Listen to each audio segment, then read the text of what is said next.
Says we have an excellent connection. Damn it.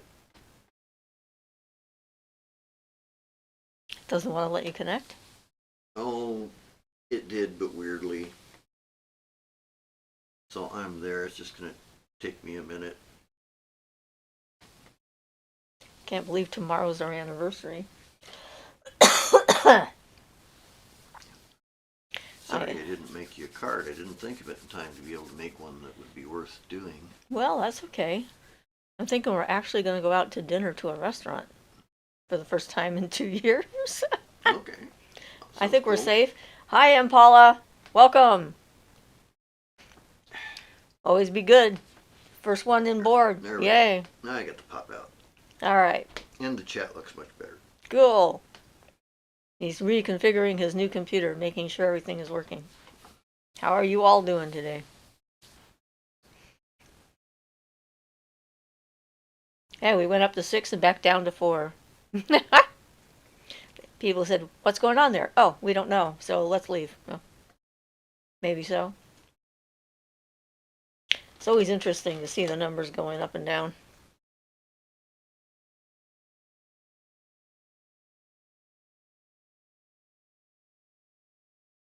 So we're getting ready. Ian says, welcome. And Paula says, I am fine, and you? Well, actually, we're doing pretty good. Our anniversary is tomorrow. It's going to be 30 years. 30 happy years. Since we got married. Yeah. So it's sort pretty of awesome. Blows our mind. Aaron Jones says hello. Hi, Aaron. And I think we're going to go out to a restaurant for the first time in 2 years. Ruth says hi, all. Hi, Ruth. I got to do my thing to get my chat out so I can see everything. There we go. Yes, thank you. We're very happy that we get to have a good anniversary. It's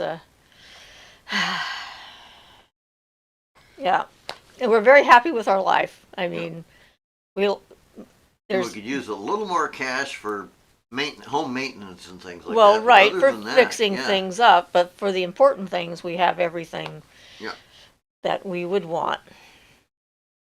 And if we had to trade any of that for something else, we would say no. That would be the end of that conversation right there. So that's right. Yeah.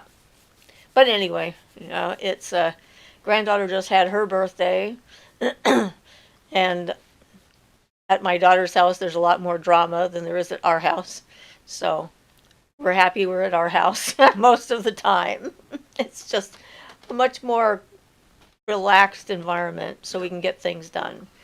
So we actually, as we get more people in, we did our Mercury evocation on Wednesday. It culminated with all the work that Ian had done and stuff on getting ready with it. And then the evocation itself was about 2 hours long. And it seemed to be fairly successful. We'll see what happens. Ruth says, happy anniversary. Nova says, I have a question to get us started. Is astral travel just concentrated meditation, and how does it work? Well, okay, there's astral travel and mental travel.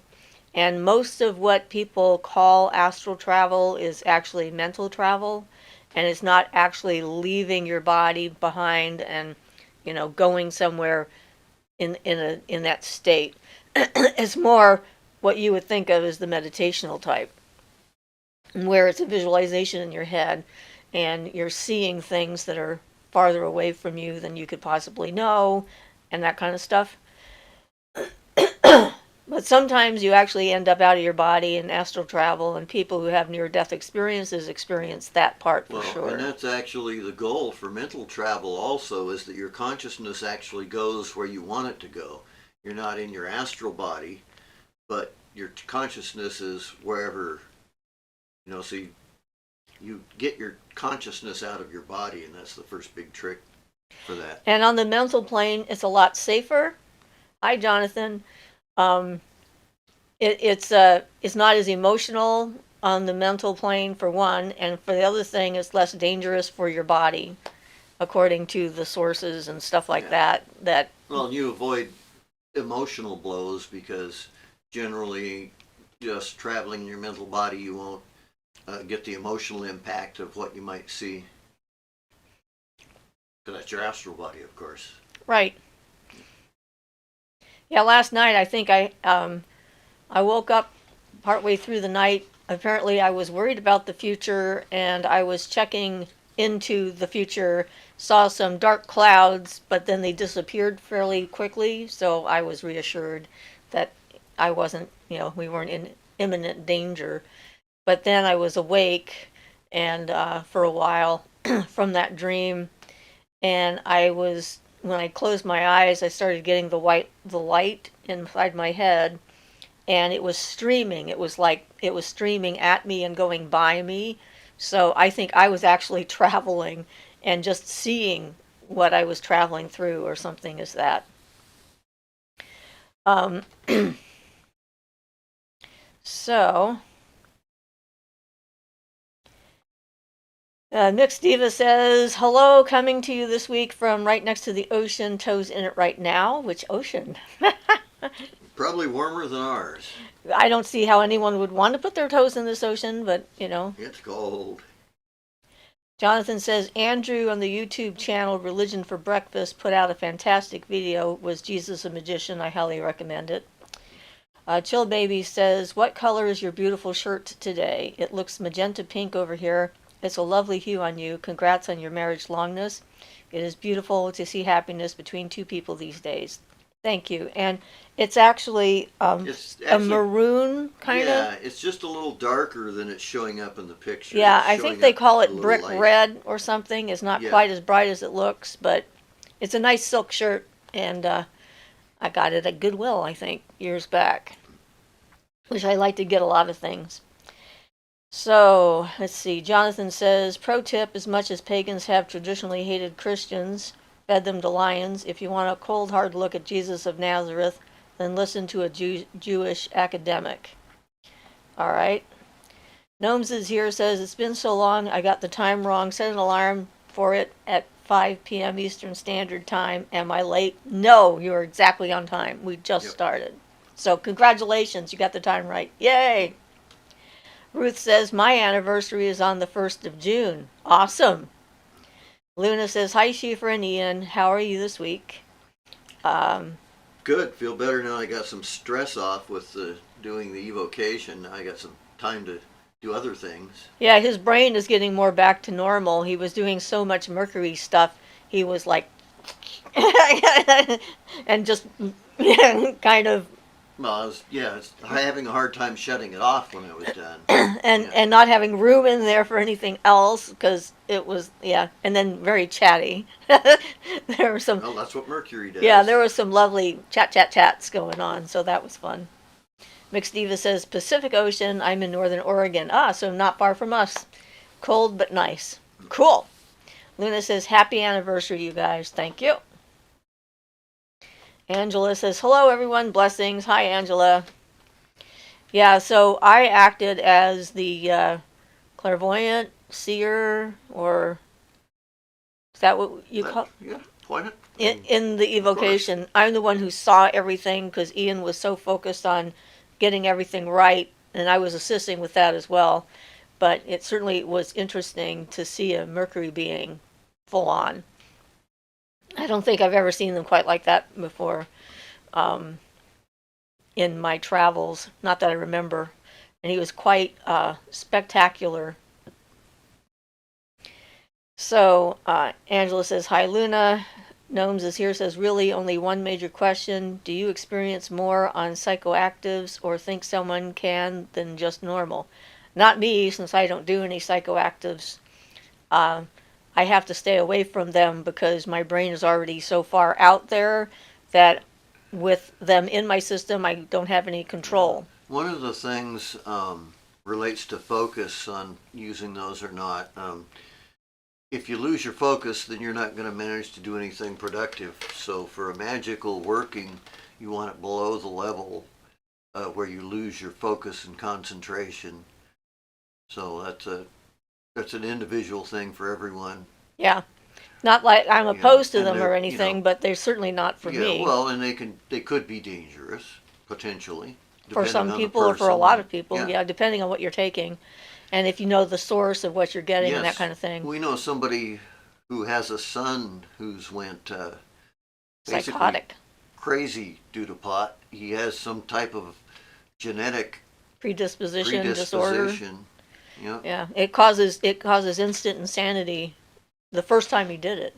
It's very rare, but it does happen, and everybody in the family apparently has some sensitivity to the psychoactive components. Part of the description was he told somebody he was going to burn the place down. I'm not sure if it was I don't remember now whether it was a gas station or whatever. He got a little bit offended. He said, I'm going to burn this place down. And then he did. And the cops showed up and he was still sitting there in the chair and everything with the gas cans all around him. Yeah, actually, it was a used car lot up in Portland, or a new car lot, Okay. and he burned down some of the cars, and that got him in an institution for a while, so he got help and jail time. Trying to get out, but that just goes to show you, pot's benign for almost everybody, but not everybody. Yeah, not everybody. And that's the thing we always are talking about. We're all so different. What works for one person may be a death sentence for someone else. So you always have to know yourself, your own body, and so forth, and be as sensible and safe as possible. If you've not done it before, have other people around who know what you're doing, so in case you have an adverse effect. It says THC right there anyway. I do, personally. It says psychoactives within THC, which is just what's in pot. So Right. That's what I can't take. THC, I have bad reactions and to. it helps me because I have too much activity going on in my brain, and anything that will help me slow it down and mellow it out gives me better concentration at the moment. Alex says, hey guys, I haven't caught a live in forever. I'm always watching them after the fact. Well, welcome to our live version in the moment. Mixed Diva says, psychoactives and psychedelics don't mesh well with me too. Not fun to be really high for me. Being a little high is nice though. Alex says, oh, I forgot my name changed on here to my normal name. It's Ophelia Oracle. Well, welcome, Ophelia. Angela says, welcome, Alex, who is now Ophelia. Yeah, so it is kind of interesting when you're doing this kind of work that it's just so individual. It is. If you're really Whoops, they knocked over some water, but it's in a container, so it's fine. if you really want to get somewhere, individual is it's always been my preference. So Gnomes is here, says, if you're like me, it opens it up, but if you're already very spiritually open naturally, luckily I live with someone who is a natural block. Joey says, hi, Siofra, hi, Ian, hi, everybody. Happy anniversary, Siofra and Ian. Thank you. Britt says, hello, Siofra. The red looks lovely on you. Thank you very much. Luna says, hey, Ophelia. Alex says, no, my real name is Alex, but I had it as Ophelia on here forever. It's the real me now. Well, thank you for coming out into your real name, Alex. Gnomes is here, tends to make it more intense, and I see more. Jonathan says, what if we disagree with someone else's boundary? Wait, hear me out. If I want to have long hair, but it makes you uncomfortable, how should I respond to you? It's your body, you do what you want. If the other person's uncomfortable, they can leave you alone and not live with you or go somewhere else. Yeah, I agree. Really? Unless if you're not trying to force your presence on somebody, then it's them. And I've actually had that happen. I used to work in a typewriter store many years back, and one of our customers came in who saw me talking to a friend of mine who had long hair, and that was it. He never came back. That was it for him as a customer. I talked to somebody with long hair, so I figured we were better off without his business. Within reason. When Ian and I first got together, I warned him that if he was going to shave off his facial hair, he needed to warn me, not because I wanted to stop him from shaving, but because I'd already had an encounter with men's faces change very dramatically when they change their body hair, and especially their facial hair. And the first time that happened to me, I freaked out for days because my how I recognized the person was suddenly part of it was gone, and I had to rewire my brain. I had a very big beard at the time before I shaved it off. And then he went into the bathroom one day and thought, well, I don't have to ask her to shave it off, which is true. And he shaved it off and came out, and I started crying I and just didn't screaming. think it was going to be, Yeah, I that screamed kind of a and reaction. cried for 3 Sorry. days straight, and it wasn't because I was trying to force him to do anything, but it was just my reaction. It's like, and I kept saying, I'm Shock. sorry, I'm sorry, I'm sorry. But, oh well. So, Jane says happy birthday, anniversary. Mixed Diva says happy anniversary. Marisol says hi guys and happy anniversary. Angela says happy anniversary. I love all these happy anniversaries. Gnomes is here says found out I have a shadow spirit who likes to mess with me, and I've been playing with it since seeing its face in that state. It's more mischievous. If it was malicious, it would have been vanished. Yeah, which is certainly the appropriate response. Yeah. Again, boundaries. You can let someone mess with you or not. Luna says, don't get your hair cut. Marisol says, haha. Gnomes is here says, and the little girl who lived here before me, my room is her old one. Happy anniversary, Ian and Siofra. Thank you very much. Angela says, are you having cake or a party or anything for your anniversary? We're going to go to an actual restaurant and sit down inside at a booth. We're going to have sushi, which is our sort of celebration food. Because we don't go to restaurants all that often, and sushi is our favorite food. If we're going to go out, we're going to go get something we like. Other than cheesecake, which I can't eat. That's because you're allergic to dairy. Yeah. So, Chill Baby says, in making eggshell powder for magical and non-magical reasons, but I don't have an electric grinder processor. Any tips to grind this stuff down? I have a smallish pestle and mortar and basic kitchen utensils.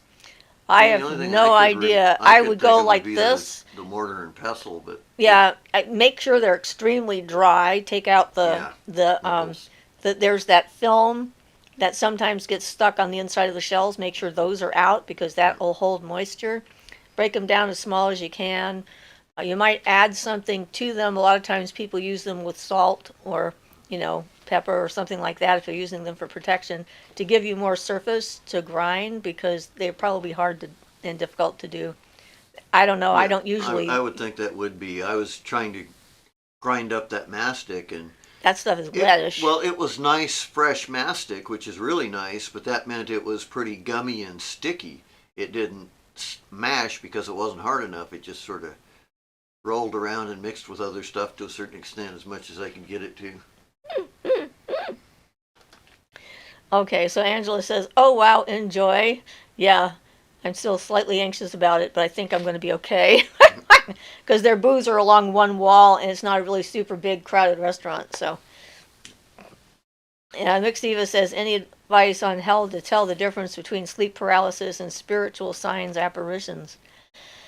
No.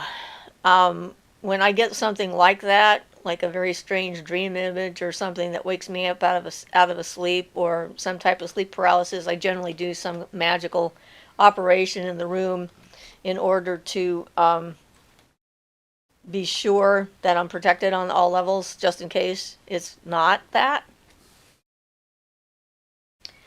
So Britt says you can dry them more on a pan in the oven for about 5 minutes. It's hard because of the film to grind them up completely if they're straight off the egg, even after a few days. So Chill Baby says, I hope your dining experience is sensorily pleasant and not terrifyingly overwhelming. Well, it's been a weird couple of years, and being able to go out we're still feeling our area is so anti-everything, a little bit anxious about it. So thank you. We're hoping that that's going to be the case. Jonathan says, thanks, guys. The question was more about whether we should respect other people's boundaries if we disagree with them. Difficult question, which is why I'm asking it. Well, I would ask the first question back is, what is their perspective in the sense of what kind of boundary is it? I know what you're asking, but I don't know exactly. I think it depends on the specific boundary. Yeah. Like if you're a nudist and you like to run around with no clothes on, but people are uncomfortable with seeing you in that particular regard, then it would be fair for you to honor that boundary because it's not taking away your right to be naked. Right. Things like that. So they And, all require some individual judgment.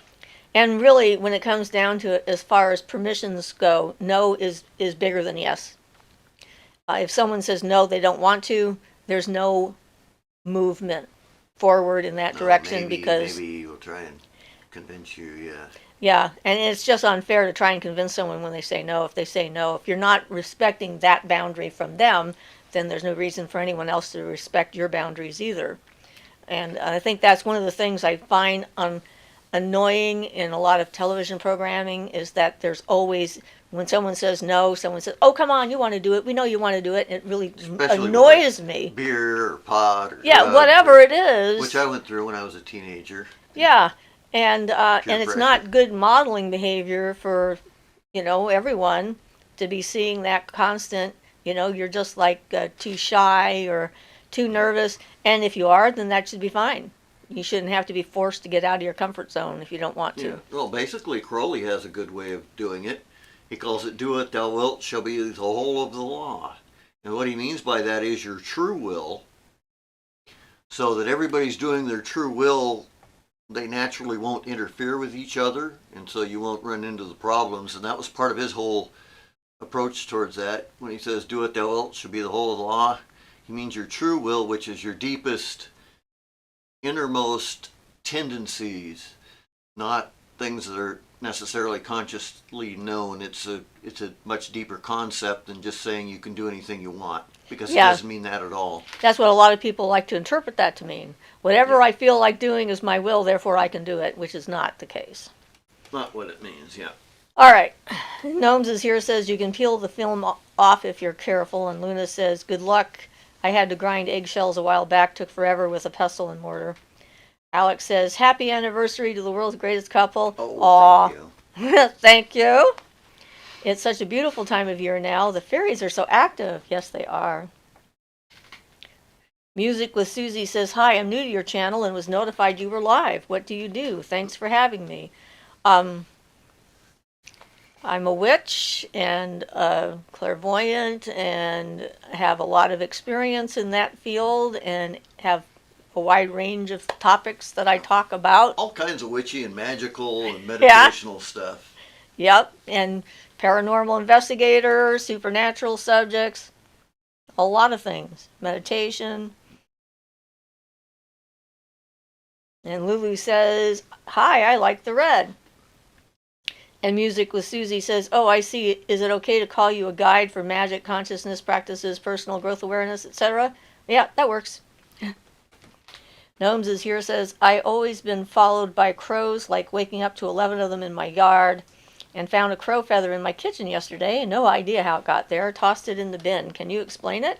Well, it does sound like you have a connection to the crow people, and they're trying to let you know that they're there. And some goddesses use crow feathers as a means to start communicating with people that they would like to work with. The Morrigan is one of the more common ones that will use the crows in order to say, hey, I'm here, pay attention. Yeah, we feed the crows on a regular basis around here.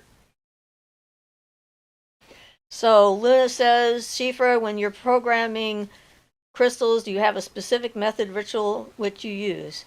No, I mean, I don't like cast a circle or do them in that kind of environment. I first learn about the crystal and its history and the stories about it, so I have an idea of what its leanings are. And then if it fits something I need, I talk to it. I give it a description of what I want it to do. It's sort of its job description. And, this is what I want you to focus on, and this is why I'm wearing you. When I, like with my bracelets that I wear when I go shopping to block energy from people, so I don't have to deal with everybody's energy everywhere I go. Every time I put the bracelet on, I think about what its purpose is, what it's supposed to do. And so each time I wear it, I'm reinforcing its purpose. So like the black tourmaline or black spinel or obsidian or whatever, to, like, block negative energy coming in, and sort of send back malignant or malicious energy to the sender, kind of thing. And so that's how that works for me. And I don't cleanse those. Everybody cleanses all their crystals, and I don't know why, but I don't. So Gnomes is here, says they will follow me down the street and land when I stop and follow me back home. And this is a lifelong thing. Yep. I think that's what's going on. Music with Susie says, awesome, thanks for sharing your wisdom. You're welcome. And Luna says, welcome, Music with Susie, and thanks, Luna. C.S. Bopatar says, I also found a lot of crows, also a dead one in the garden. Aw. Did you harvest its feathers and maybe a wing? I mean, when you find a dead bird like that, that's how they make, the feather fans. You might want to look up how to do that so that it's cleaned and it doesn't get bad or something like that. But I would consider it a sacrifice, finding one like that in my yard. And also, you might want to call the nature people and see if it's avian flu, because that's going around in some places. Killed a bunch of wild geese in another state. Jonathan says, the nudist example is great because it's exactly what I'm asking about. In your recent video, you were upset people bathed in the river naked. I don't know who to take seriously in that situation. No, I wasn't upset about them bathing in the river naked. I was upset about them not following the rules for the place where they were at and behaving appropriately for the sacred space that we were all occupying, and being disrespectful to the mountain, to the sweat lodge ceremony, to the natives who were leading the ceremony. That's what I was upset about. I don't care about nakedness. I'm a nudist from way back when. So if you're going into someone else's space, their boundaries are the ones that are important. And if you don't want to follow their boundaries, don't go. That's right. You have your space. If people don't, you have your space and your boundaries, and they're allowed to have theirs too. Yep. Because the Native American population is extremely they have conservative. Very structured. Yeah. It's very structured that everything be done properly. And when they do a mixed sweat, everyone has to wear something. So the men and women all have to wear some clothing. I've been in sweats where that's not required. All women sweat. A lot of them, it wasn't required. So it really depends on the sweat leader and the tradition and the group of people that are in there. But they have their reasons, and whether I understand or agree with them or not, it doesn't matter, because I'm in their space. And, that's just etiquette. So, sorry if you misunderstood what I meant by that when I said it. So Alex says, you guys are so lucky to be around crows so much. I love them.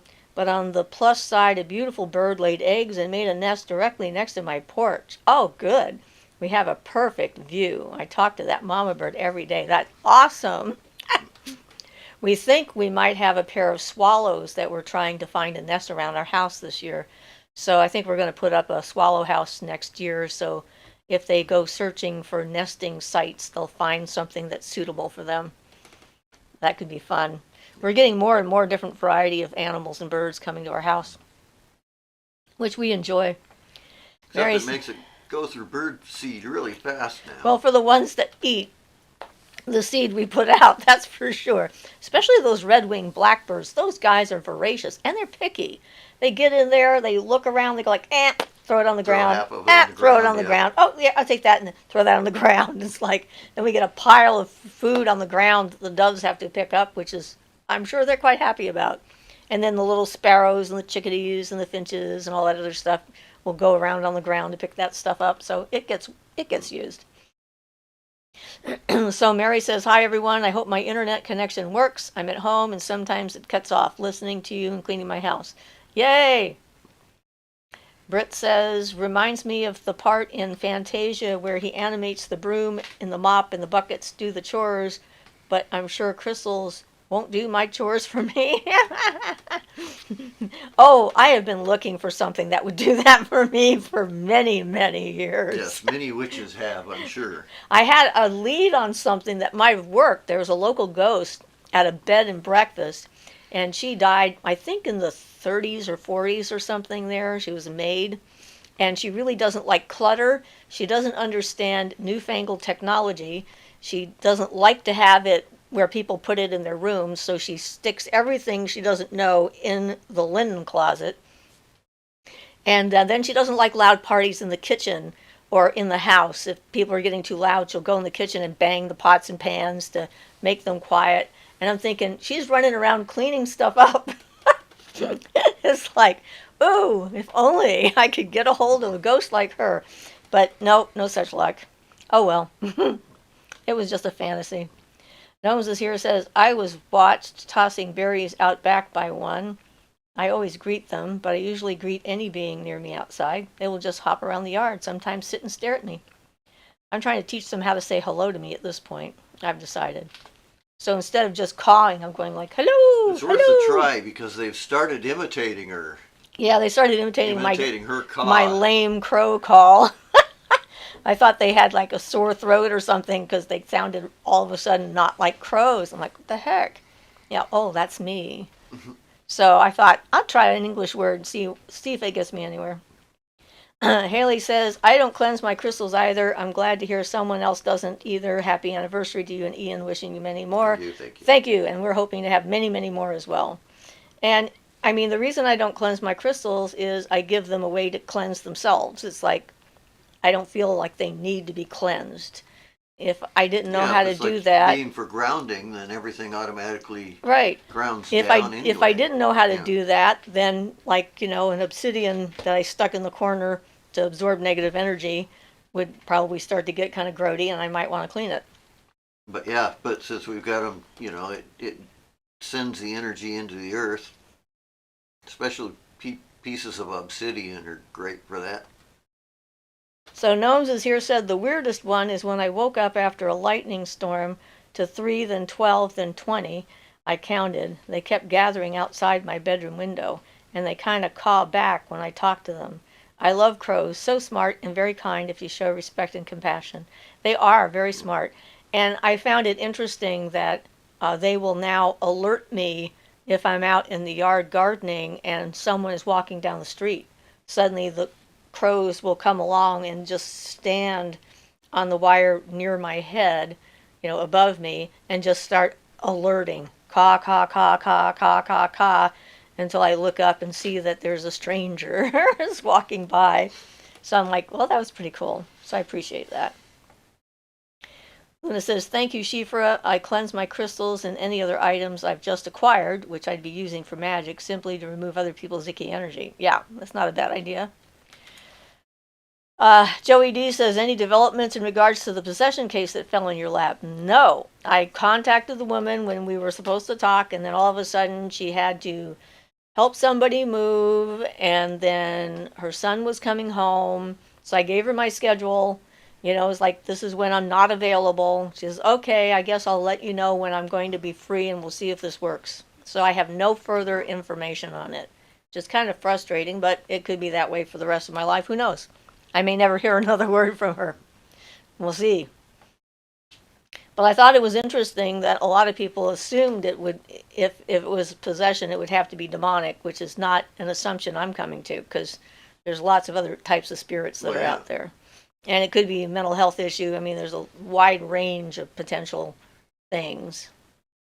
And a friend of ours let himself be more or less possessed by a blind force, and then he couldn't get back in his body. He expected it had some kind of intelligence, and it didn't. Yeah. So Lou Ol says, I had a stick that when I held it, took my mind immediately to the sea. Then it stopped working. So I went back to the beach with intention to charge it up again. But the big wave came and took it. Minutes later, a new stick landed next to me from the sea. Sounds cool. Awesome. Yep. Needed a new stick. Shay says, hello, Siofra and Ian. Happy anniversary. Thank you, Shay. Hi, Shay. Thank you. Alex says, I love the swallow birdhouse idea. And Luel says, now I have a new one. Yes. And the universe will provide. Music with Susie says, how can I attract more birds in my yard? I'm in western Pennsylvania in a small neighborhood. Bird feeder. And be consistent about it. Yeah. That's probably the most important thing, is be consistent, and from month to month they'll increase. And it took a while before the red-winged blackbirds found us. And if you want to attract the crows, then peanuts in the shell, non unsalted, obviously, and because crows really like peanuts. If you're looking to attract doves specifically or pigeons, then sunflower seeds are their favorite food. So it really depends upon what kind of birds you have in the area and what type you're trying to attract to your yard. So you try to put the feeder somewhere where it's relatively safe and shielded somewhat from the sky, because some birds will be concerned about the possibility of hawks coming, because hawks will find that you have a bird feeder. And we actually have a Cooper's hawk around here that has landed on our fence more than once now. This year was another time, wasn't it? Or late last year or something. It wasn't that long ago we saw it again. Of course, they eat them. So, Jonathan says, thank you, She, for a good answer. I think I understood why you were upset. So you agree we decide for ourselves which boundaries of other people to respect or not. So I can have long hair. You can have long hair if you want. I would disagree with that a little bit myself. It's not that we decide which boundaries of other people to respect or not. If they say no, we respect their boundaries regardless of whether we approve. If they're in my house, they respect my boundaries. If I'm in their house, I need to respect theirs. And if we can't, we don't go to their house. We do choose in that sense, but yeah, it's you can choose to do it or not, but I would say always respect other people's boundaries. Yes, and if you disagree with their boundaries, then don't be around them. Just keep them outside of your boundaries. Right. You don't have to be like everybody. Everybody doesn't have to be like you. Music with Susie says, wow, what you talk about is so interesting. How can we enhance our clairvoyant abilities? I feel I have the potential to have advanced abilities, but without validation, I don't feel I'm being useful. So meditation, practice. Practice is the most important thing of anything. Shadow work is very important to psychic abilities, because you have to get to the point in yourself where you know what is and isn't a fantasy, and what is the genuine piece of information. There's a lot of schools out there that teach psychic abilities, or basically any thought that comes into your head is valid and you should run with it. And I completely disagree with that. I think that just increases the stupidity. Asking for trouble. Right. Because most people, their mind's not clear, and they project their own perceptions onto other people, and so there's not you're not getting a clear piece of information about somebody. I was impressed with the being that when we did the evocation and he came here, the images that he gave me were very specific and extremely clear, and not anything I would have thought of myself. So, in the beginning, we make plenty of mistakes as we're learning, which is why shadow work is sort of an ongoing process throughout our lives, in order to sort of clarify who we are and what is us and what is not us. And, making mistakes is not a bad thing. It means that you're trying and you're learning, if you learn from the mistakes that you make. But the self-delusion potential is the thing that you have to watch out for when it comes to psychic abilities. Because I've met people who are extremely psychic and extremely delusional. Well, we have a good example. That guy that our friend was learning from in not Medford, but what's the next town? Grants Pass. Grants Pass, yeah. And he ended up getting held at gunpoint, gun right to his head, because he told one of his students she needed to leave her husband. Which clearly she did. If he was so clairvoyant, you'd think he'd have known to avoid that situation. But just saying, he was one of those people who believed that whatever comes through, that's, regardless. That's what he was teaching our friend. Yeah. Yeah. Angela says, I had a bird do that recently on my porch. I didn't know what to make of it, as I don't feed the birds. Well, that's always interesting. Gnomes is here. Have you ever seen a shadow child with white eyes? No, I haven't. Gnomes says, we have eagles near here. Will they bother my crow friends? Well, it's a possibility, but unlikely, because crows are very good at defending themselves from eagles. We had an eagle that landed in a tree nearby our house, and I can tell you hundreds of crows from every direction came to that tree to chase that eagle out. So, I mean, if it's possible an eagle might, capture one because they are prey bird. But crows are more, they're sort of family oriented, flock oriented, and doing different times of years, you're going to have more or less crows around you. In the wintertime, we have a good 60 or so crows that land on my lawn when we put out the peanuts, because it's a winter flock. Several smaller flocks get together and they nest close to my house. And in the summer, we get very few. There's only like a few that come around right now because, well, right now they're nesting too. And you'll never see a baby crow unless it's fallen out of its nest, because baby crows don't leave the nest until they're big enough to be able to fly. And generally, when that happens, you can tell because they don't fly very well. They kind of look like they're drunken sailors somewhere on a ship. And the adult crows are teaching them the ropes, like, don't land here, don't sit in front of a car, and whatnot. This place is safe for food, and introduce them. There's like generational memory that crows have. And so 5 generations worth of crows will know who you are. And they'll keep spreading the word, which is actually kind of cool. So Zuzana says hi. Hi, Zuzana. She's the one who I accidentally banished. Yo, thank goodness she's back. I managed to get you back after the live show, because Ian was just going down with the stupid porn idiots, trying to get rid of them, and your comment came up in the middle, and his finger just clicked anyway, as he kept going, so yay. And Aquarian says, hi, happy anniversary, thank you.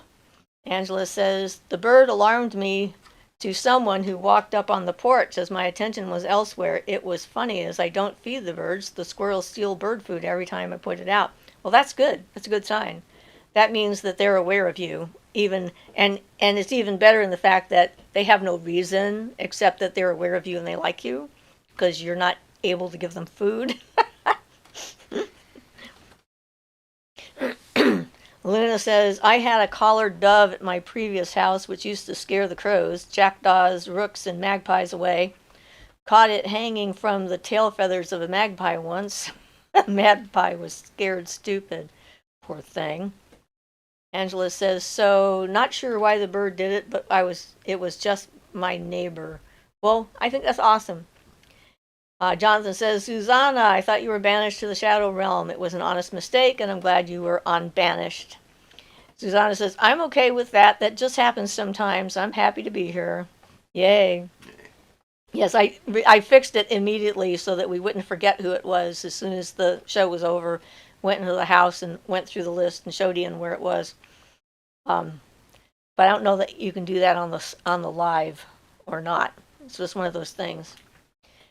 Angela says, yay, Susanna's here. Vanessa V says, hello, sorry I'm late. Hope everyone is okay. Yes, we're all doing great. Gnomes is here, said, so there is something that chases me around the house and changes shape and is very off-putting, the energy of it, and will touch or talk gibberish or just move my belongings. I don't know what it is. It touches me even if I say don't. No idea what it is.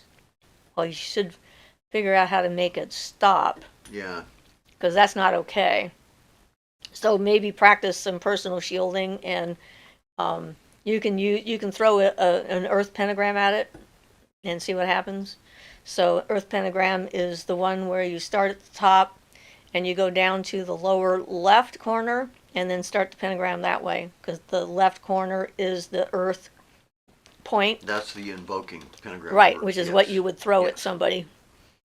Would you use the banishing pentagram at them? I think that just banishes the element, but... Yeah, I prefer... Well, if you were a Golden Dawn magician, you'd certainly use the banishing pentagram, but I have mixed my stuff with Barden's, because Barden really knows his crap, if you excuse my language. Well, I would use the invoking pentagram because that Yeah. brings in the power, and then you're throwing it right at them, and the earth element should Yeah. disperse it. Yeah, you can picture it as being like a rough gravel scrub or something for a being, or like, Or you could like taking them hold it in apart. front of you like that to give it space, and then try and interrogate it and find out more about it, see what it is. It's possible it's some type of earth element, or earth fairy, land, Earth whatever, being of some earth sort, being yeah. of some kind, and it's just being mischievous. But you definitely need to take control of the situation, because if it gets away with that, again, boundaries. Yeah. You've allowed it to cross your boundary, then it figures it can get away with more. Of course, symbolically, that'd be making a circle around yourself, kind of thing. But you could also do just as a barrier to keep it out. So Marisol says, what is Golden Dawn magic? It's a type of ceremonial magic organized in the late 1800s was when it first started. Around 1888 and thereabouts. That would be the late 1800s. 1890s. Yeah. Yeah. In England, and then it sort of fell apart for various reasons, and then it was reformed. So there's the new It was Golden the Dawn. Hermetic order of the Golden Dawn. So basically, when I say Golden Dawn magic, I just mean the synthesized Hermetic system that we have since then, and they did a large portion of that synth. Okay. I'm sorry. His tongue went and stopped working. Yep. Gnomes is here, says it's really only active at night usually. Well, that would make sense because a lot of spirits are more active at night. Lulu says, what about metal? Does it disperse energies, or is it only in the movies? Well, if you have an athame, which is made out of metal and it's charged up, I think it would work. But Yeah. I don't know that just any old metal would work. Well, yeah, they have that thing about the fairies. That fairies are. Yeah, I don't think that actually works that way. Yeah. No, the biggest thing about having a magical sword or a magical dagger is the charge on it and how you use it. A lot less if it looks like a letter opener or something like that. Not such a big deal, but it's how it's charged and used. Actually, my first athame was a letter opener. And it charged up pretty well. But it really depends on the person who's using it. Yeah. If you're turning it into a magical tool, a stick can be a wand and a kitchen knife can be your athame in an emergency If you your feel mind, okay with it. yeah, if your mind allows you to work that way. Because it really is the practitioner that determines whether or not the tool is effective. Gnomes is here, says it doesn't like the lights. It's sometimes a tall gray woman with dark hair or a shadow thing very tall. Angela says prisons have iron bars to help contain the evil within the individual. At least that was the original intent. Yeah. Don't know if that was the case or not, but my thingy says that I have limited connectivity suddenly. Why? I don't know. It went away, so we're probably fine. It does that every so often. You're connected to the right one, not the router. I in the house, am right? connected to Okay. the right one. Okay. Lulu says, how do you charge it? There's a whole different way of charging it. I did a video on charging up objects and tools, and I have videos on the basic tools and so forth. It's basically focus, concentration, meditation, bringing down the power, putting the energy in when you're feeling well, and having the energy stay in the tool, which is one of the reasons to not let other people play with your tools, because then it's just your energy that's in there and your intent, and Yeah, well, someone else can sort of disrupt that connection. Well, yeah, and the thing is that even if people don't realize they're doing it, people's thoughts about something, if you show them your athame and they think at it, well, that's really stupid, then they're doing a certain amount to decharge your athame, whether or not they intend to. You know what I mean? It'll mix with other people's thoughts. So if a whole group of 100,000 people decided your athame was really stupid, you'd probably have an effect. Maybe. So Vanessa V says, I just got a little iron cauldron as a gift today. Any advice on how I can best use it? I'm totally new to this. So far, only know a ritual connect with Caradwin. Thanks. Well, depends on your imagery and so forth that you're using the cauldron for. I have two different kinds of cauldron. I have a cauldron that is like I keep in the earth because it, generally speaking, the cauldron represents the center, the spirit, the akasha, which is one of the reasons why Caradron has a cauldron, because that's where she puts the dead and brings them back to life.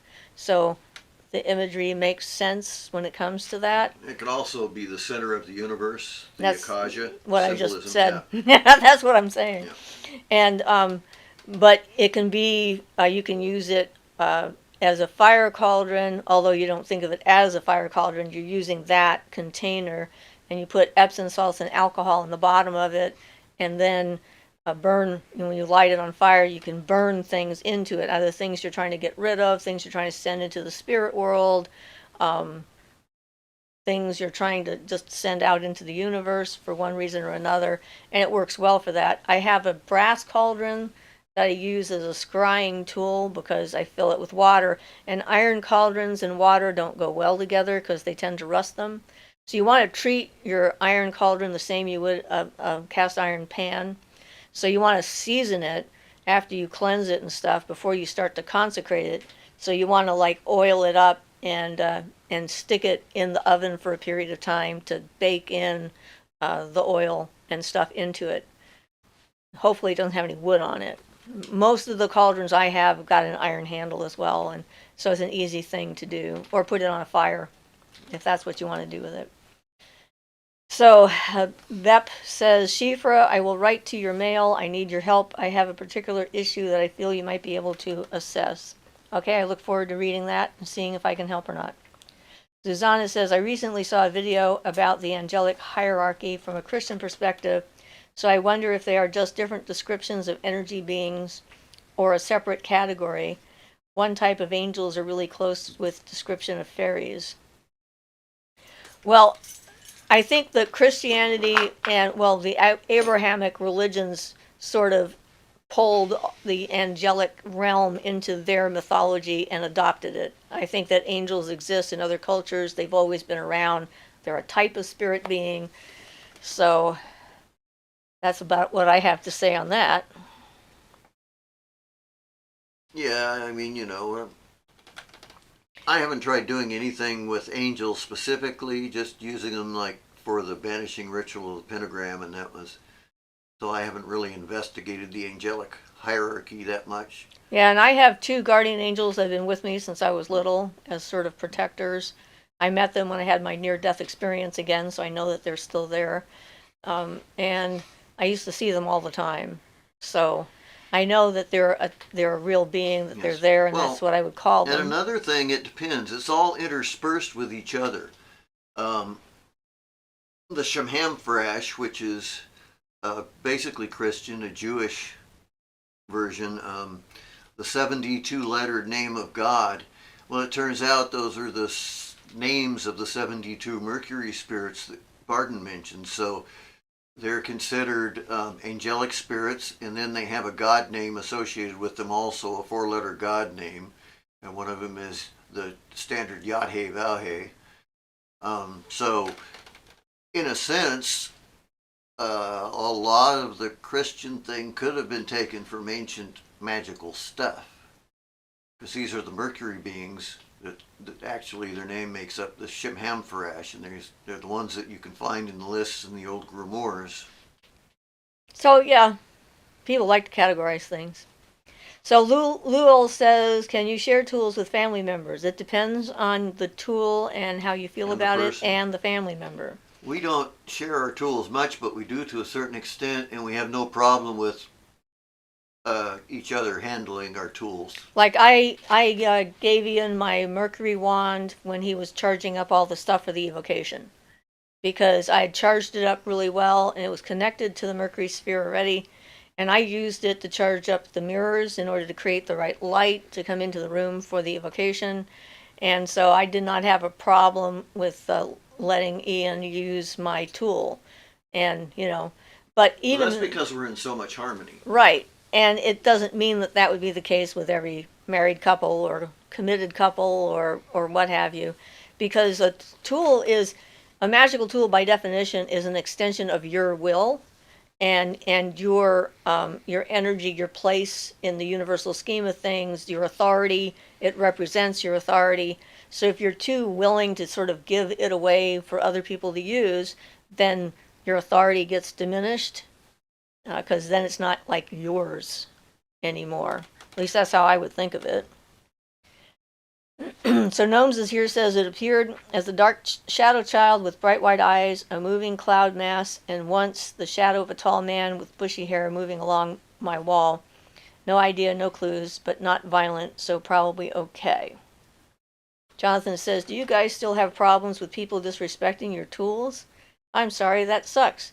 Well, no, because people aren't in our house and they can't find our tools. We keep ours away from people that would disrespect them, basically. We've had a history of people disrespecting our tools from time to time, but that means that we understand how that can affect it. When that idiot grabbed my Athame to cut a pie with, I was very annoyed for quite a while. Well, he was just trying to be offensive. And he was. Yeah. And every time I looked at my knife, my Athame after that for a while, I kept seeing what he did. So, and I didn't want to banish all the energy I'd put into my knife.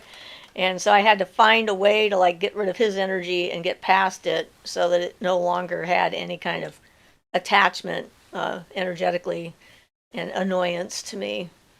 But, and depending on what kind of a tool it is, like a talking stick, that's something that you share. Its purpose is to be shared. That's the whole point of it, is to act as a focus for people in a group to know who is allowed to talk, and they have the floor, and everyone else is there to listen, which is actually a great exercise to do for a group of people. That's the first magical tool I ever touched that told me there was something real about this, as I got handed a talking stick by a witch in Medford. And it gave me a good zap and did exactly what it was supposed to do. It had a real speak from the heart type of thing to it, and I really felt it strongly. Which is awesome. Yeah. That's when you know the person who made it knew what they were doing. Yeah. Aquarian says, I have 2 tree friends in my yard. Lately I've had the desire to learn their name. I'm very open to a name being something other than words or English. Have you ever connected on a name basis? I don't think they've said a name to me. I just know their presence, the flavor of their energy. I don't think they have enough consciousness to have a name. Although in the old days, right, in the old days, like if someone would name a harp, for example. So a harp made out of whatever it was would acquire a name and become a separate being in the way the Irish look at things. And so giving something a name can actually give it some form of consciousness as well. It's interesting. Yeah, Barton mentions that specifically regarding wands and willpower and suggests a name that nobody else knows. A secret name. Yep. Angela says, I asked my tree friend if it was okay for me to name her and got a warm energy response, and I later named her. So there you go. Yeah, I think that's fine. I mean, trees are there as a field of consciousness, but not, they don't have lips to talk out of, so they don't really language it so much, has been my impression. They're certainly good at sharing pictures. When I got showed, when I had an encounter with a tree, it tried to show me something to cheer me up by the way it directed my attention and that to this beautiful little thing, caterpillar or something, I don't remember what at the time. But it was a very clear gesture of the tree wanting to make me feel better. So it came through like that, not like a word or anything, but it showed me something. Yeah, so Aquarian says, so it's appropriate to put a name on the tree if it feels right. That's so cool. Thanks, Angela. I think so. Yeah. Yeah. Elena says, hello. Hi, Elena. Welcome to our live show. Yeah, so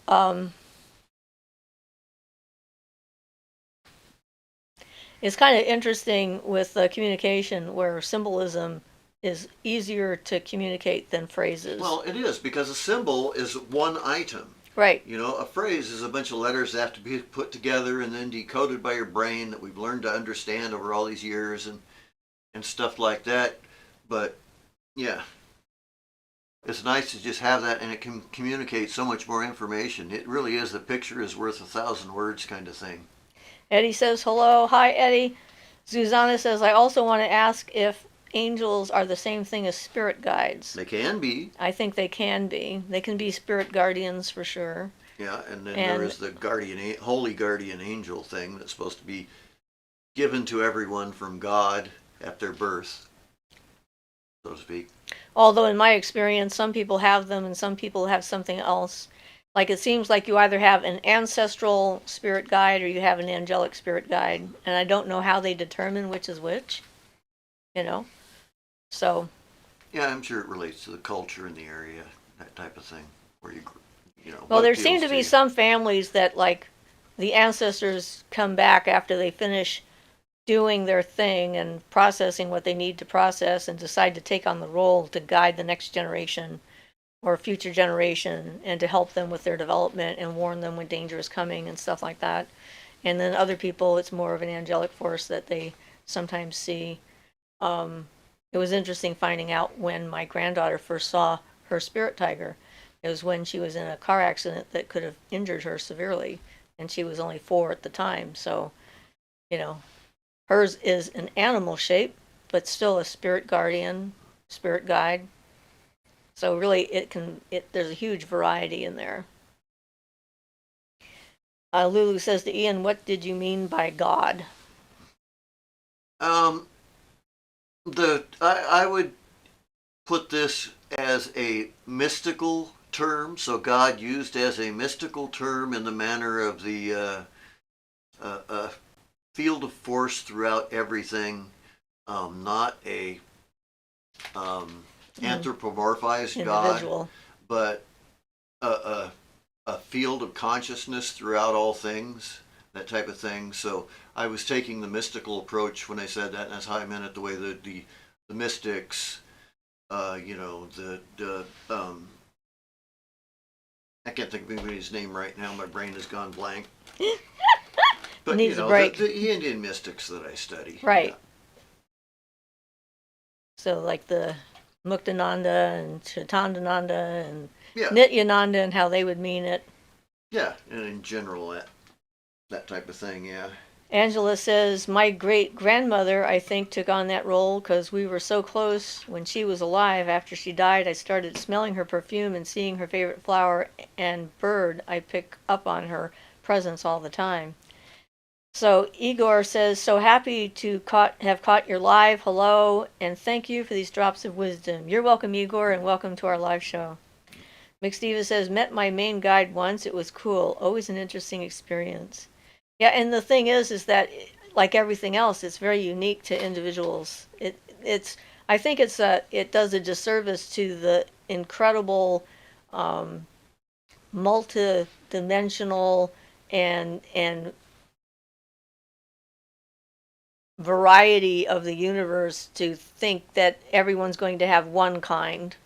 Right. Versus another. Well, and some of it's going to be cultural and some family and some religious and everything else. I have animals, spiritual animals represented in my chakras, which appears to be a new thing just for me, I guess. So it's you know, they're guides, but they're not really like the type of spirit guides. They're more like, you know, nature, that thing. Coyote has a bit of a sense of humor you have to watch out for, but Aquarian says, the book of Ezekiel describes an angel. Just curious if you knew it and had any opinions or thoughts on it. I don't read the Bible anymore. Haven't for many, many years, so it doesn't have any. I would say if I'm not sure about Ezekiel in general because I don't know about it, but a lot of the things he saw was symbolic, like the wheels within wheels and wheels full of eyes and things like that. Neither one of us, however, are Christian. He probably, yeah. He described a being, whether it's an angel or not, I couldn't say. Yeah. I mean, people like to define things and you know, nail them down and give them parameters and like boundaries and so forth in order to keep them within a certain framework. They may or may not fit. Yeah. And so, That's us humans trying to limit things to a point where we can maybe understand or deal with or comprehend or, what have you. I try to stay as open-minded as possible about that. So Lulu says, okay, that makes sense, universe. Jonathan says, in your work with people, do you think we all have guardian spirits? How much should we try to meet our spirit guides? I believe we all have guardian spirits. And I think that trying to meet them isn't necessarily the way to meet them. I think learning about who you are and trying to become your best version of who you are will lead to you meeting them. And I should mention something that Barden talks about. He points out a warning if you're trying to get a hold of your spirit guides and what have you, and your intentions are really poor as far as magically like trying to do it for some bad moralities, reasons, things like that, to control somebody, etc. You also have a contra genius that you can contact if you go that way, and they will just apparently lead you into more badness. That's kind of like the old cartoon where you have the angel and the devil, one Yep. on each side. Yep. And if you listen to the wrong voice, Yep. you end up. Mentions it. So, Interesting. Yeah. I thought I'd mention that there are apparently contra geniuses to the guardian angels, which are negative guardian angels. I guess everything has a balance, right? Yep. A reflection of its opposite. Eddie says, what are some good uses for dragon's blood oil and incense? Well, we don't use dragon's blood at the moment, but not so much. But it's the blood of a tree. It's a tree sap. Have you seen the tree when they cut open and the sap bleeding yes, out? I have. That's amazing. It's so bright red. Yeah. I know. And interestingly enough, ironwood does the same thing, but they don't make an incense out of it. I know that voodoo and hoodoo use it a lot. Generally, for power, I think it's generally considered just a power kind of thing to use dragon's blood, usually for. It has martial aspects, I believe. So protection. Yeah, protection, or to harm somebody else, you use it for that, or to power up certain things. To power up protection, yes, another good one. You could power up spells that work with the. Like with Mars, or. Well, yeah, you can. But I was going to say with the. Your body, it's like your circulation and things like your that. Your blood flow? And your blood flow. Yeah, your metabolism. Ah. So, yeah. Does that make sense? I think so. Okay, because I've lost where I was at. But yes, metabolism was what I was trying to think of. If you need to pick up your metabolism because you got a slow metabolism or something like that, pick dragon's blood as an incense for that. Those types of things. So Violet says, hi, everyone. Hi, Violet. Didn't you say hi before? But hi again.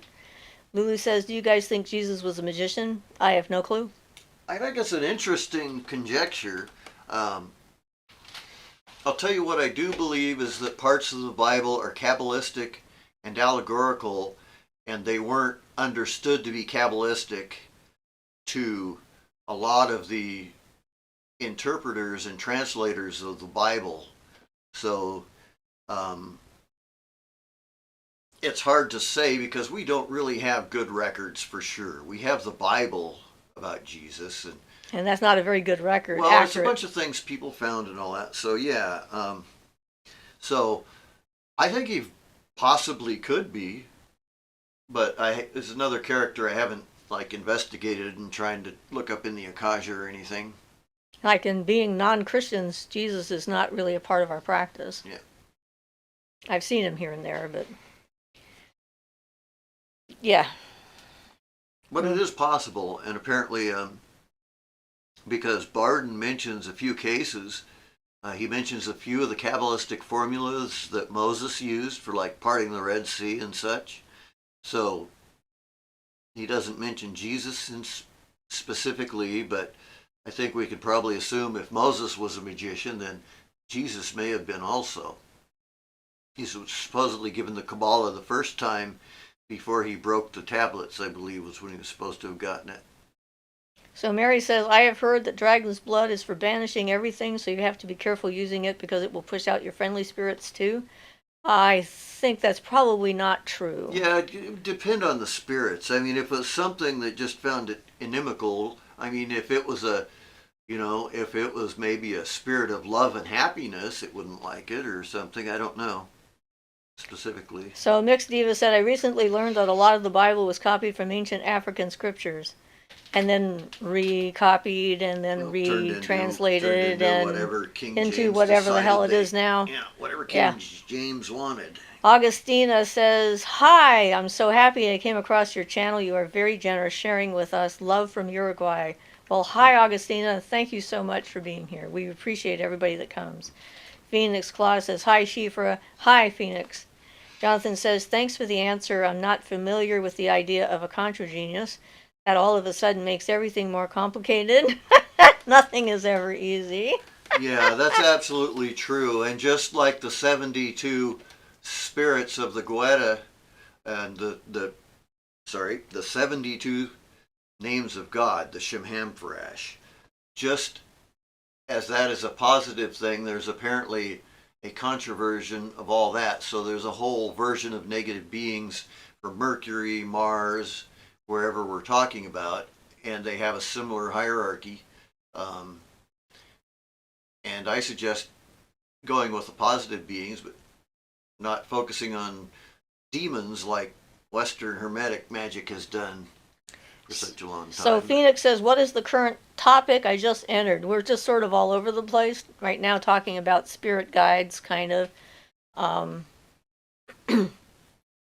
But anything you want to know, you can ask.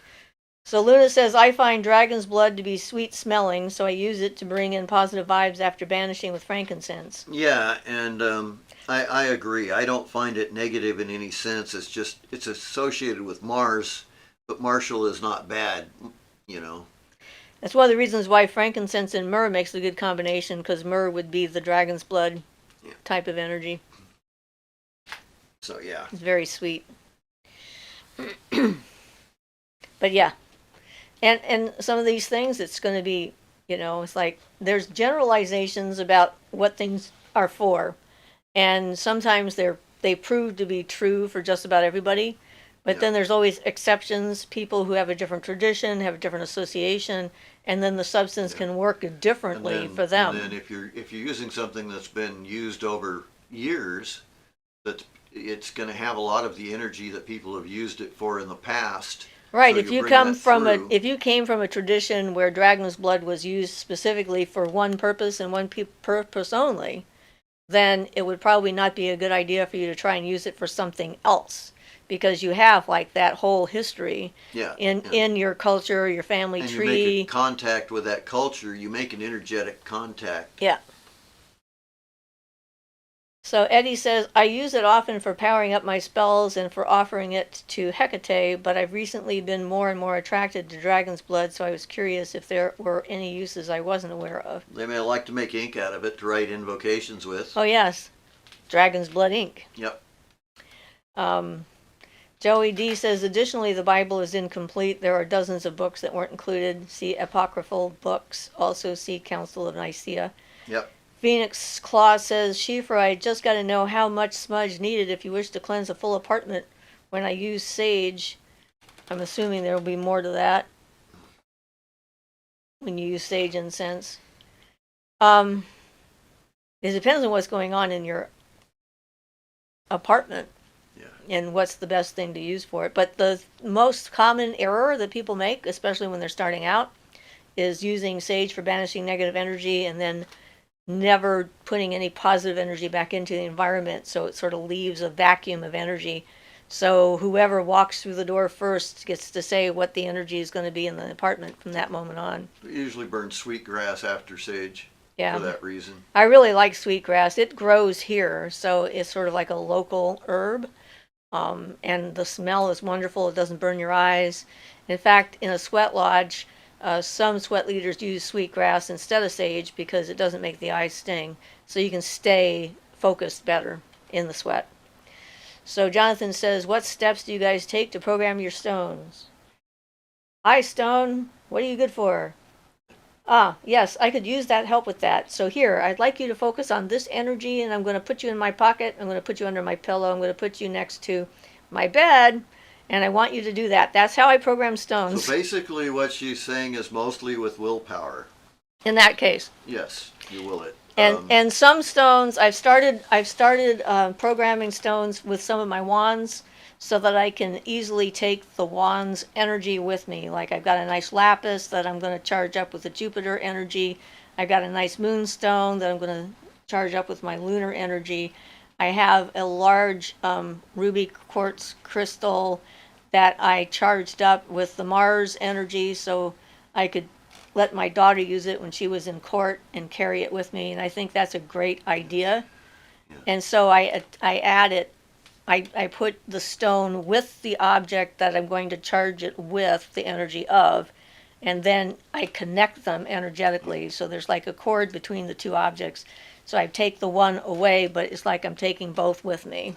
Well, I would say also, in the case of buying a stone before you charge it, it would be good to do a banishing, because everybody who that stone has passed through their hands will likely leave some form of energy on it, assuming you bought it from somebody. Well, right, If you when you find first it out get in it. the earth, it's undoubtedly cleansed and it doesn't need it. But yeah, so I'd recommend cleansing them by the elements if you buy it.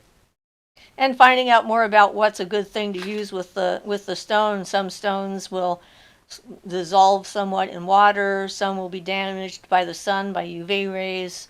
It's like you have to know what you have, what the mineral composition is, and how it is affected by certain things. Most stones, though, you can bury in the ground without any problem. But I recommend putting them in a container of some kind so you can find them. Yes. And then put a little flag on top or like a little statue or something. Yes. It's like, this is where I planted my stones to Another cleanse thing them. our friend from Medford did, he planted these big stones in the corners, and then he thought they'd be easy to find, and he could never find them again. So if you're going to do something like that, mark it somehow. Yep.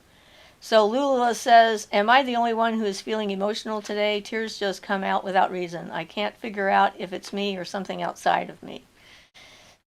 I think we all go through our different sort of cycles. So you might just be in one of those cycles. I don't think I'm very emotional today, but when we did the evocation, I was very emotional. And I, in fact, burst into tears a few times during that. What do we call that? Procedure? No, that's not right. Well, we're actually bringing the being down and actually Right. working on the manifestation itself. Well, right, when- but the thing itself, Yeah. there's a word for it. I can't think what the word is. I don't know what word you're looking for. Work? The working? Well, okay. That would work? I don't know. Not So Pro says, hey, hi, Not So Pro. Jonathan says, Lulu, it's going to be okay. Augustine says, I was told the smoke of the cleanse needs to be so much that your neighbors might worry and think about calling the firefighters. No, No. not even. Do not want the firefighters to come You- in. That kind of ruins your cleanse. You want the smell to drift around a bit, but we're not talking clouds of smoke. Yeah. Eddie says, laugh out loud. Shauna says, I love you. Merry meet. Hi, Shauna. Nice to meet you, too. Kaylee says, I use dragon's blood for self-love and protection and strength. Yeah. Cool. Like I said, Yeah. there's definitely different uses for it. And Nick Steva says, did you do anything for the full moon eclipse? I did, but now I can't remember what. I think they let me sleep during that, actually, because I couldn't see it. And so that was nice. I actually got a good night's sleep. But I might have had a visitor or two. Phoenix Claw says, I sometimes call Hecate to manifest near me. How can I make sure it's her? What are the signs of her arrival? Well, it's going to depend upon your relationship with her and the strength of your connection. So, if it's your goddess, she'll let you know what are the signs of her arrival. Like when we evoked the being, the Mercury being, he gave me a slightly different pronunciation of his name for us to use. So it's like an individual experience. Kayla says, anoint myself with dragon blood oil. Yes, that's the self-love, protection, and strength. Mary says, I feel like there has been increased emotions with this eclipse season. Augustina says, thanks for clarifying. Eddie says, Phoenix, when I invoke Hecate, sometimes I hear dogs barking or coyotes howling. If not, usually I feel a strong, dark presence as if someone walked in and energized the air with a heavy, lively feel. So that would be the indicators that Eddie has for her presence. And they may be similar for you or different, depending on your relationship with the goddess. Because they also have very different, they have a lot of aspects, depending on who they're working with, from what I've read. Jonathan says, great answer on charging stones. You tell them what to do. It should be obvious, but you guys make it make sense. Thank you for all the good work you are doing for me and others. You're welcome. Thank you. Yeah, so, well, that's sort of the goal, is to try and make this as practical as possible. A lot of people like to, mix a whole pile of mumbo jumbo into everything and make it so that you can't understand what they're talking about unless you get into their program and get to a certain level of their program where that will be explained to you. And it's sort of like, a hook, I guess, in order to acquire your attention. I don't know. But anyway. Phoenix says, strong, dark, heavy feeling. I can confirm. Thank you, Eddie. All right. So you already know the answer to your question, which is always good. Yay. My brain is more blank today, so. Well, that's okay. You got it strained from all your Mercury work. There was a lot of things to do with that. Preparation was about 6 to 8 weeks before we did it. So Eddie says, no problem. You're welcome. Phoenix says, Siofra, right off the bat, can you detect now what are my patron goddess or deity if I have any? No, I don't work that way from a text message on a screen. It doesn't usually just come to me like that. I mean, with the thing I got from the Mercury being, we did a full-on evocation. He was standing right in front of me in the same room. Took about 2 hours to do. Yeah, transmitted the symbol, the imagery to me just as clear as a bell. I had no question what he was saying. And so, yeah, I mean, anybody can say that they can figure that out and tell you a bunch of cool stuff. And if they're wrong, you can go down the wrong path for years until you finally figure it out. That wasn't really the goddess you were wanting to work with. It's a relationship you develop. And you can choose to not work with a certain deity if you decide to. Again, the boundary thing. You have to be willing to be a participant. I recently found I have a connection to the Green Tara, the Tibetan goddess, and I'm assuming that was from a past life, though I don't know because I don't really remember any of my past life stuff. The dusty old bookshelf says, hi from the UK. Hi. Nice to see you on our channel. Welcome. We only have about 8 minutes or so left, so if you have any questions, it's a good time to ask. Yeah. At least so far, we haven't had the obnoxious idiots come by. It's always a relief not to get those. Yeah, well, I've got something working on that. Anyway, we'll just see. You just keep working on it for a while if it keeps coming up.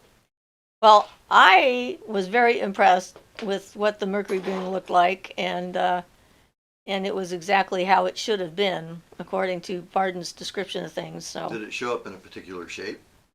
Well, actually, just a big glow of. Well, it showed up in a humanoid kind of shape, but at one point it had multiple faces. Like at one time, I thought there was like 8 faces on it all around. And at another point, it had a feminine face for a while. Sense. Mercury is the vibration of 8. Right. So that would be. And the hair is sort of shifted in the color of the energy of the planet, and then the opalescent kind of sparkles went through that, and the rest of it was just all that opalescent, very bright energy to it. So I had no doubt that we had somebody standing here in our temple in our triangle. Yep, now we just have to wait and see how much you can do. Angela says, my neighbor is so sweet, she brought me a birdhouse to paint and decorate just now. Well, awesome. That's how fantastic. And I just described what it looked like, so that's good.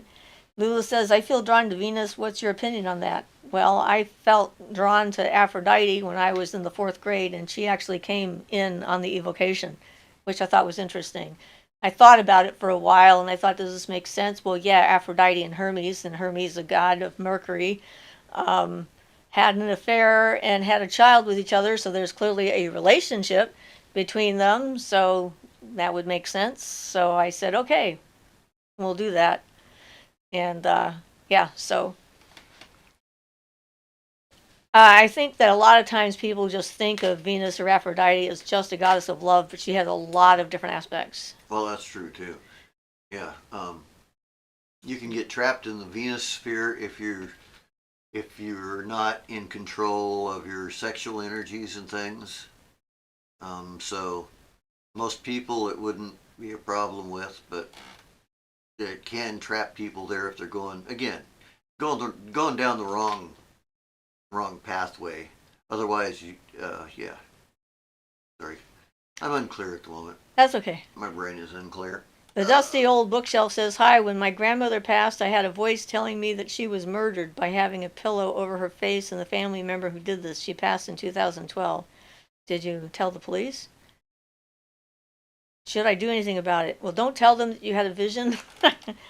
They don't usually respond kindly to that, but if there's evidence of her having been actually suffocated with a pillow, then you can tell them that you suspect this family member and see if they can find any evidence, because that's kind of what they have to go with.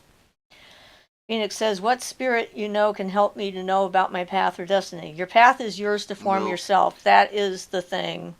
Yeah, you can access your guru, your personal guardian angel. Barden's technique is to separate out your consciousness from your body, go up, physically leave Earth, and go off into the astral plane that way, as if the Earth was lifting you up, and you find yourself in the Earth zone, and then you go so far away that the Earth, again mentally visualizing this, so that your mental body is far enough away that Earth is just a tiny dot in the distance, and then call for your angel throughout the whole area, your guide, and see if you can make that meeting and connect with them. If you're a ranked beginner, however, this will not be something you will be able to do. I have a lot of difficulty with it myself at this point. So. And so my suggestion is to become the person you want to be, and that will lead you to the path that works right for you, and that will be your destiny. We don't have to have some grand destiny that we're required to do in each life. Yeah. And you know, you're right. I don't want to overcomplicate things for people, and sometimes I forget, since I've 30 years, 40 years thinking of this stuff, it gets ingrained. Yep. So Mary says, if you are drawn to Venus, it is a good idea to ask your astrologer when your Venus return is, so you can be intentional that day to attract what you want. Not a bad idea. Violet says, when you use the triangle for evocation, do you ever think it is constricting or unkind to them in any way?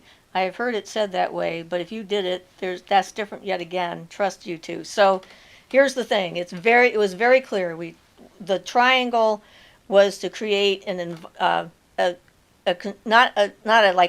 a prison or anything, but an environment, a space that then, we charged it up with the 3 different kinds of energy on the physical plane. Then we went up into the astral and did it there, and then we did it in the mental plane, and it sort of creates like a column of energy through all the spheres, so that when we call the being, when Ian went out to call the being by his name, and of course his seal is at the bottom to give him like a target in order to get to, and then he can see that energetic column that's going through all the spheres and then follow it down to where we are here in the room. And one of the things that I saw quite clearly when we were doing this was us, our circle, and our triangle on all 3 planes at the same time when we got up to that. And it didn't matter. I could go to any one of them, and it was still identical and the same. So that's not that's not to trap or constrict. It's for materializing the being down onto a physical plane. So If you made a real tiny one, the being might be offended. But since they are spirit beings, they're flexible too. And unless you intend to restrict or constrict them, which they might not care for. Yeah, if you think of it as a trap, then they're going to be only offended. if you think of it that way. You're supposed to be protected by the circle, so the triangle should be outside the circle, so it shouldn't be a thing. You're protected by the circle. Yeah, so there's no need to constrain the being because you're already protected. So you're just trying to make it as close to a physical reality as you can. Yeah, and it was way cool. So Mary says your personal Venus return happens about every 18 months. Krista says, I made a healing poppet recently. Very nice. Good. That's always a good thing. Elena says, do you believe hexes come back to you? Like if you put one out, do you think it will come back or may possibly come back? Generally, they don't come back unless the person has some built-in protection. So it depends a lot on who they're being thrown at to start with. Oh yeah, I've had some people send them to me, and I've definitely sent them back. If they harm somebody else, I'm pretty convinced that you will get a negative karma from that. It won't necessarily have to be the spell coming back, but it'll be some other event. And usually the thing that happens are what you're weak, that usually gets you at a weak spot. You know, it makes your weak spot come out. So in a way, it does you a service because then you get stronger, or you just stop doing it altogether. It is karma, but karma doesn't necessarily come out one for one. You know, it's not like I hit you on the nose, now I'm going to get hit on the nose. So Music with Susie says, these may be silly questions, but how do you begin meditating and how did you two meet? We did an entire video on how we met, and it's called How Ian and Siofra Met. So you look for the video, because everyone asked that question, or a lot of people asked that question, so we decided it deserved its own platform. There's a bit of a story about it. And we do have some basic meditations and stuff on there, and there's a lot of different techniques, but we're now at the point where our show is supposed to be getting over, so we really can't give that a lot of time right now. Mary says, I'm very attracted to Venus, but also I am a Taurus, which is ruled by Venus, so you may have a lot of Venus, Taurus, Libra in your chart possibly. Zuzana says, can it happen that when you leave your body on astral travel, something can possess it? Only if you're leaving yourself vulnerable in the process. Potentially, but I would recommend anybody who goes to do that put a circle around themselves for their own protection anyway, then you're good. Yeah, then you don't have to worry about it. Jonathan says, Siofra, Ian, you two are the best of us. Happy anniversary. I hope you have a great week. Thank you. McSteva says, happy anniversary. Have a good week. Thank you. So anyone who has other questions, send me an email, siofrasmagicalcove@gmail.com. And, so thank you all for coming to our chat. And we'll see you all next week. And we'll see what kind of a video we end up coming up with this week. So, yay. So, bye, guys.